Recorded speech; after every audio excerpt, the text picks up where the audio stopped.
Hi everyone, welcome in English Joy. Some confusing verbs in English. Part 2 में हम हैं. Part 1 upload कर दिया था. आपसे कहा था मैंने कि पार्ट 2 के लिए आप लोग बोलेंगे तो मैं अपलोड करूँगी, और आप लोगों की रिक्वेस्ट पे ये वीडियो अपलोड मैं कर रही हूँ. तो देखते हैं, इसमें बढ़ते आगे. मानना वर्ड है. मानना वर्ड के लिए इंग्लिश में हमारे पास दो वर्ड है. मानना यानी किसी चीज़ में हम मानते हैं, तो अब उसके लिए है एक तो बिलीव, सेकेंड है गिव इन. गिव इन ये फ्रेजल वर्ब है. फ्रेजल का मतलब हुआ शब्द समूह, शब्दों का समूह. गिव और इन दो शब्द हैं इनके, इसलिए इसे फ्रेजल वर्ब कहते हैं. ओके. बिलीव ये दोनों ही वर्ब है. अब फर्स्ट ऑफ बिलीव ले लेते हैं. बिलीव का हम यूज कब करेंगे? दोनों का अर्थ होता है मानना, पर किसका यूज कब कहाँ होगा? दोनों का अलग अलग अलग यूज होगा, अलग डिफरेंट सिचुएशन में यूज होगा. तो फर्स्ट ऑफ देख लेते हैं हम बिलीव. बिलीव का अर्थ मानना, ठीक है. इसका यूज कब होता है? Suppose accept that something is true special without proof, यानी कोई ऐसी चीज है जिसको हम बिना प्रूफ के मान लेते हैं. बिना प्रूफ के हम कोई चीज मान लें तब एक तो यूज होगा. सेकेंड होगा हैविंग रिलीजियस फेथ, धार्मिक फेथ हो, बिलीव का यूज करेंगे. आई होप ये बात समझ में आ गई होगी, ठीक है. या एक तो पहले कि बिना किसी प्रूफ के हम कोई चीज़ किसी में मानते तब, और दूसरा रिलीजन में, रिलीजियस फेथ में, ठीक है. आई होप क्लियर हो गया, ठीक है. चलिए अब आगे बढ़ते हैं. सेंटेंस दिया है I believe in all mighty. First of all mighty का मतलब होता है लॉर्ड कहो या गॉड कहो, या ऑल माइटी सर्वशक्तिमान. इन सभी का मतलब सेम हुआ, ठीक है. I believe in all mighty, मैं भगवान में बिलीव करता हूँ, मैं भगवान में मानता हूँ. क्या मतलब है इसका? मानना. यहाँ पे क्या मतलब? मानना. मैं भगवान में मानता हूँ. और एग्जांपल्स देखते हैं इसके. चलिए ये है. सेकेंड है I don't believe in superstition. I don't believe in superstition. Superstition का अर्थ होता है अंधविश्वास. मैं अंधविश्वास में नहीं मानता हूं. Sunita believes in Sai Baba. सुनीता साई बाबा में मानती है, ठीक है. आई डोंट बिलीव यू, मैं आप में विश्वास नहीं रखता. आई डोंट बिलीव यू, मैं तुम पे विश्वास नहीं करता, मैं तुम पे विश्वास नहीं रखता हूं. चलिए, तो सेकंड है गिव इन. गिव इन का अर्थ होता है मानना, ठीक है. ये तब यूज करेंगे जब कोई व्यक्ति को हम समझाएं और मान जाता है. हमारे समझाने पे वो मान जाए, कुछ करने या न करने के लिए मान जाए, है ना, मान जाए तब. या किसी चीज़ के लिए वो राजी हो जाए, बात करने पर वो मान जाए, कहने पर मान जाए, समझाने पे मान जाए, बोलने पे मान जाए, तब हम इसका यूज़ करते हैं कि वो राजी हो गया, ठीक है. तो हम ऐसे सेंटेंसेस में हम एग्जाम्पल्स देखते हैं. ही गेव इन, ये साथ में फ्रेजल वर्ब है गिव इन, और इसका सेकेंड फॉर्म हुआ, पास्ट टेंस हुआ इसका. ही गेव इन, गेव हुआ, गिव का गेव. ही गेव इन, इसका अर्थ हुआ वो मान गया. किस लिए मान गया? टू टॉक, बात करने की. किससे? To me. He gave in to talk to me, वो मुझसे बात करने के लिए मान गया, वो मुझसे बात करने के लिए राजी हो गया, ठीक है. तो ये बात कब होती है? जब कोई किसी समझाते और बोलते हैं और मान जाता है कोई व्यक्ति, तो हाँ बोल, पहले मना किया हो फिर मान जाए, राइट. तो कोई चीज़ के लिए कोई व्यक्ति मान जाता है, वो मुझसे बात करने के लिए मान गया. सेकेंड देखते हैं. He will not give in. He will not give in, वो नहीं मानेगा. He will not give in. Generally give आते ही हमारे दिमाग में एक ही वर्ड आता है, गिव यानी देना, ठीक है. लेकिन यहाँ पे ये ध्यान रखना है, गिव इन आता है तो मानना होता है. He will not give in, he will not give in, वो नहीं मानेगा. बिकॉज क्यों नहीं मानेगा? ही इज सो स्टबर्न, क्योंकि वो बहुत ही स्टबर्न, STUBBORN, स्टबर्न का अर्थ हुआ जिद्दी. वो बहुत बहुत ही जिद्दी है. He is so stubborn, he will not give in, वो इतना जिद्दी है कि वो नहीं मानेगा, ठीक है. तो इस तरह से वो नहीं मानेगा. ही गेव इन, वो मान गया. यहाँ पे हिम गलती से आ गया, ये नहीं है. वो मान गया for going to Delhi. He gave in for going to Delhi, Delhi जाने के लिए वो मान गया. आप यहाँ पे फॉर गोइंग है, उसकी जगह टू गो भी लिख सकते हैं. फोर गोइंग, अगर फोर लगाया है तो गोइंग आएगा, वर्ब की फोर्थ फॉर्म आएगा, और टू वाला है तो V1 आएगा, ठीक है। ही गेव इन, वो मान गया, किस चीज़ के लिए मान गया? For going to Delhi, for going to Delhi. He gave in to go to Delhi, दोनों सही। समझ में आ गया? आई होप ये समझ में आ गया होगा, ठीक है। एक दो एग्जाम्पल्स हम और भी ले लेते हैं। सपोज है he will not give in without ice cream, he will not give in, यहाँ पर ये सेंटेंस दिया हुआ है, he will not give in, वो नहीं मानेगा, वह नहीं मानेगा विदाउट आइसक्रीम, आइसक्रीम के बिना वो नहीं मानेगा। बच्चे जिद करते हैं तो हम बोलते हैं ना, he will not give in without ice cream, ice cream के बिना नहीं मानेगा, ठीक है। He will not give in without buying toys, toys खरीदे बिना वो नहीं मानेगा, ठीक है। इस तरह के सेंटेंसेस होते हैं। और एग्जाम्पल्स देखते हैं। You will not get more marks, मैं बहुत आराम से बोल रही हूँ सो दैट आप इंग्लिश समझ सकें, ठीक है। You will not get more marks, you will not get more marks, देखो तो इसका अर्थ ये हुआ कि तुम्हें ज़्यादा मार्क्स नहीं मिलेंगे। Do you give in, do you give in, तुम मानते हो? कई बार हम बोलते हैं कि तुम कर रहे हो जो काम, उसे देखते हुए लग रहा है तुम्हें ज़्यादा मार्क्स नहीं मिलेंगे, तुम मानते हो उस बात को, है ना। इस तरह का ये सेंटेंस है। ओके, हम दूसरे एग्जांपल्स देख लेते हैं। कई बार हम हार मान लें, उस इस मीनिंग में भी होता है, ठीक है। She gave in my suggestion, she gave in my suggestion, उसने मेरा सजेशन मान लिया। She gave in my suggestion, उसने मेरा सजेशन मान लिया। तो यहाँ पे गेव इन का मतलब देना नहीं है, खास ध्यान रखना है। गेव इन मानना है, वो शी गेव इन, वो मान गई क्या? माई सजेशन, मेरा सजेशन उसने मान लिया।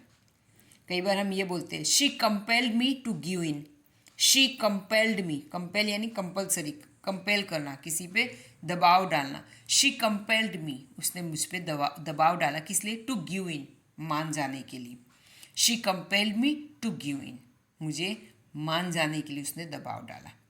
आई होप कि आपको इतने एग्जाम्पल से समझ में आ गया होगा, ठीक है। ये वीडियो के एंड में मैं आपको होमवर्क भी देने वाली हूँ, और इससे पहले वाला जो वीडियो था एडवांस स्ट्रक्चर का, उससे जितने भी रिलेटेड डाउट्स वगैरह हैं वो एडवांस स्ट्रक्चर जो होगा उसी वीडियो में मैं डाउट क्लियर करने वाली हूँ। इस वीडियो में कोई भी अगर डाउट है आपको तो आप मुझे बताना, तो मैं इसके बाद वाले वीडियो जो उसका पार्ट 3 भी बनाने वाली हूँ।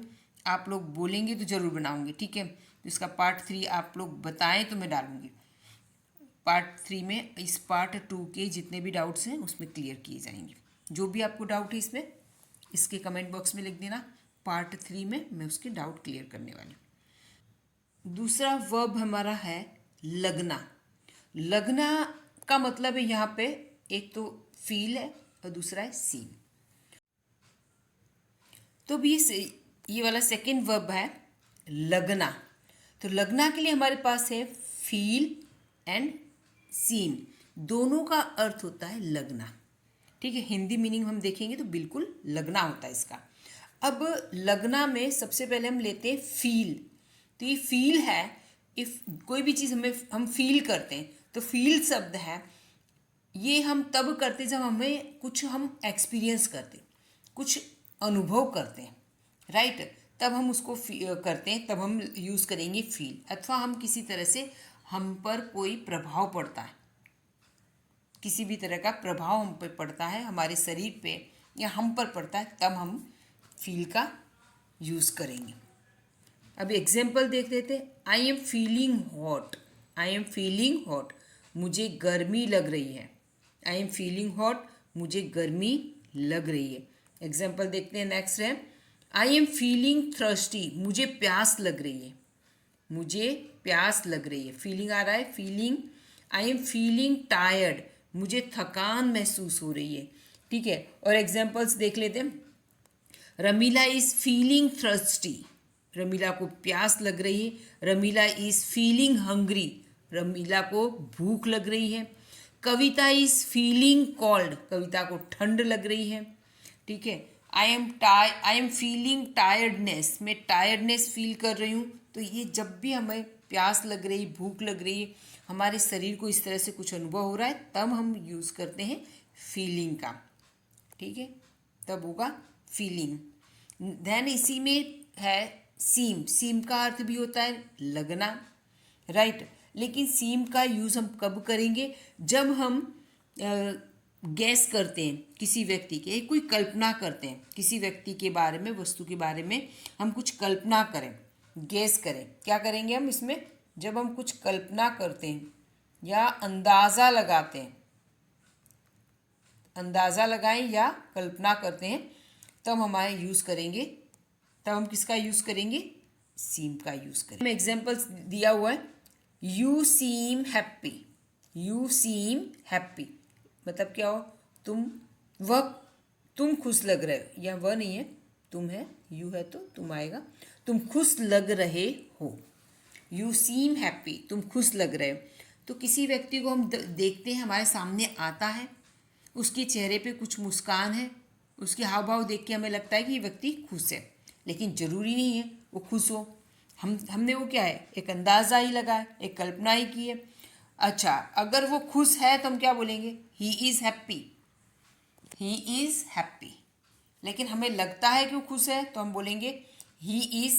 वह व्यक्ति अगर हैप्पी है तो ही इज़ हैप्पी लिखेंगे, ठीक है। अथवा वो हमें दिख ही रहा है तो क्या बोलेंगे? You are happy, right, you are happy. ठीक है, ठीक है।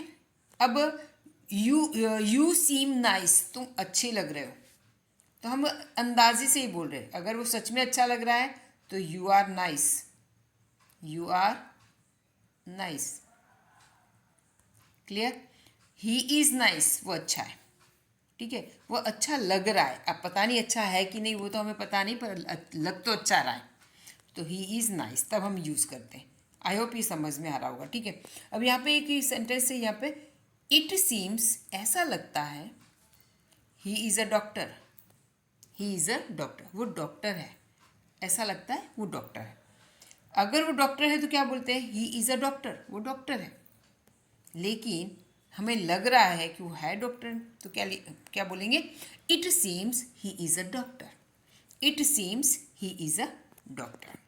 चलिए इसके थोड़े से और एग्जाम्पल्स देख लेते हैं। अब इसमें एक बात तो ये भी ध्यान रखनी है आपको कि हम अंदाज ही कर रहे हैं। तो जैसे लगता है आज बारिश होगी, लगता है आज बारिश होगी। It seems it will rain today, it seems it will rain today, लगता है आज बारिश होगी। लगता है आज छुट्टी है, it seems today is holiday, ठीक है। अब यहाँ पे ये बात एक ध्यान रखना है कि ये सीम में सीमिंग नहीं होता है, लग रहा है या लगता है तो इसमें सीमिंग नहीं आएगा, कभी भी सीमिंग का यूज़ नहीं होगा, हमेशा ध्यान रखना है। सीम्स आएगा, ठीक है, सीमिंग का यूज़ नहीं होगा। पता चलना, पता चलना, तो इसके लिए दो वर्ड है हमारे पास, कम टू नो, देन है रियलाइज। कम टू नो इसका कब यूज होता है और क्या मीनिंग होता है? कम टू नो, तो जैसे ये कहे to know something through any source और थ्रू अ पर्सन, किसी सोर्सेस के द्वारा या किसी पर्सन के द्वारा कुछ पता चले हमें, या अचानक पता चले, एकाएक कोई बात हमें पता चले जो पहले पता ना हो, और अचानक से हमें कोई बात सामने आ जाए, कोई बात पता चले, तो हम बोलते हैं ना, अरे ऐसा पता चला कि ऐसा हुआ, ऐसा पता चला कि वो हो गया। तो इस तरह के सेंटेंसेस हम ऐसा पता चला है कि ऐसा हुआ है, पता चला है, तो ये सेंटेंस ये हिंदी में मीनिंग से ही समझ में आ जाता है, ठीक है। चलिए, मुझे पता चला कि वो शादीशुदा है, तो आई केम टू नो, देखो कम का सेकेंड फॉर्म लिया है मैंने, केम। आई केम टू नो, मुझे पता चला, शी इज़ मैरिड, वो मैरिड है, मुझे पता चला शी इज़ मैरिड, ठीक है। तो मुझे पता है, इस तरह अचानक पता चला है, ठीक है। चलिए नेक्स्ट हम देख लेते हैं, आई केम टू नो, मुझे पता चला ही गॉट एन अवार्ड, मुझे पता चला उसे अवार्ड मिला।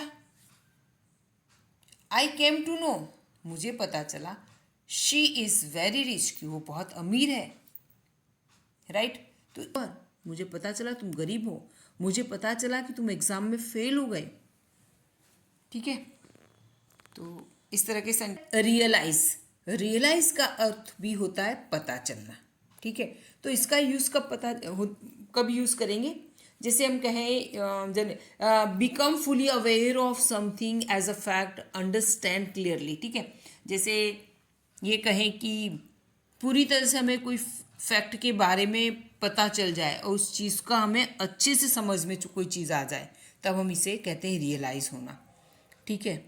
आंखें खुल जाना और कुछ रियलाइज़ हुआ, इस तरह से। ओके, चलिए देखते हैं। रियलाइज़ का मतलब ही पता चलना। आई रियलाइज माई मिस्टेक, मुझे मेरी गलती पता चली। आई रियलाइज, मुझे पता चली, क्या पता चली, माई मिस्टेक, ठीक है। I realise my mistake. Then है you should realise your responsibility, you should realise your responsibility, तुम्हें तुम्हारी जिम्मेदारियों का तुम्हें एहसास होना चाहिए। अब एक बात यहाँ पे और बता दूँ, जैसे ये स्पेलिंग में भी आप, ये दो स्पेलिंग है, रियलाइज और रियलाइज, दोनों का मीनिंग सेम ही होता है। गलती का मतलब पता चलना और ये एहसास होना, दोनों का मीनिंग सेम है, ठीक है। तो कोई कंफ्यूज नहीं होता, ये नहीं, कोई कंफ्यूज नहीं होना। ये रियलाइज़ है, ये कनाडा अमेरिका वगैरह में ये वाला रियलाइज़ चलता है, और ब्रिटेन साइड ये वाला, हर जगह थोड़ा थोड़ा चेंज होता है, तो इस तरह से है। बाकी दोनों में कोई डिफरेंस नहीं, इनका इंग्लिश में यूज़ सेम होता है। चलिए, तो ये देन यहाँ पे है थर्ड है, the thief realised after stealing, चोरी के बाद चोर को एहसास हुआ, पता, पूरी तरह से पता चलना। मैंने पहले ही बताया, become fully aware of as a fact, understanding clearly, कोई चीज़ क्लियरली समझ में आ जाए, या कोई फैक्ट है वो आपको उसके बारे में पूरी तरह से आप सचेत हो जाएं, तब, ठीक है। He can not realise his fault, वो अपनी गलती का एहसास नहीं कर सकता, उसे अपनी गलती पता नहीं चल सकती, ठीक है। तो आज की वीडियो में हम इतना ही करेंगे। 3 हमने, फर्स्ट हमने बताया था बिलीव, गिव इन यानी मानना, सेकंड था लगना यानी feel and seem, and third था come to know, then realise. तो ये हमने सभी अच्छे से किए हैं। अगर इसके बाद भी आपको कोई डाउट रहता है तो आप कमेंट में कर सकते हो। इसका थर्ड पार्ट जब मैं बनाऊंगी तो उसमें सारे आपके क्वेश्चन कवर कर लेंगे। Okay, bye till next video.